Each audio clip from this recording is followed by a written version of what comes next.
Hey, we're going to talk about interactive notebooks today and the different types. And what I love to talk about most is how to differentiate them, how to take one skill that everyone can learn about, but how each individual student can go ahead and work on that same skill at their level. So, interactive notebooks are basically an activity where kids can cut and they can paste, and you have papers that or parts of your interactive notebook that open and close. They're in different shapes, all that good jazz, versus just one plain worksheet.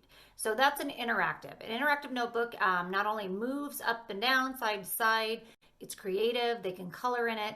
What I love about it most, though, is you can take away an ongoing resource that kids can always go look back on as a learning tool in the event they forget about things or even want to add. So in the event they want to add their own notes, they can do that. So I have a couple of examples. I have one on possessive nouns, I have one on verbs, and I have one on contractions, just to kind of give you an example. These are more second grade elementary interaction, but you can make them for any subject area and any grade level. Interactive notebooks can be placed in a spiral. They can be with a composition notebook. They can even be housed in clear plastic sleeves into a binder. So however you house that is totally preference. So the next thing I want to talk about is what do we do to differentiate? So I'm going to show you an example with one of my skills on the contractions. So this one here, I just go ahead and put it on bright paper. Again, it can go into a composition notebook as well as a spiral. But here is a final project. All right, so here is one on contractions. And so the idea is that I've done a lesson with my students online or pre-recorded video, depending on what classes they take from me. And after each lesson, we go ahead and do the interactive notebook together. We add notes. Again, if it's pre-recorded, I go ahead and record all that, but I show how it's pieced together. And then what we do is kind of take what we've learned together and apply it. So they will get an original paper, and it will look like this. Whoops.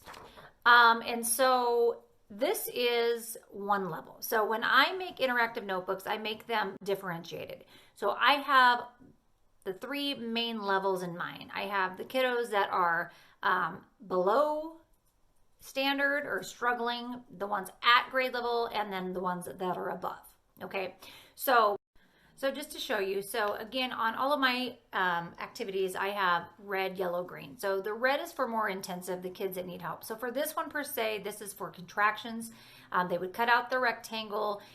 Everything's written out. The two words that create that contraction, that dotted line shows them where to fold it. Okay, so that's more guided.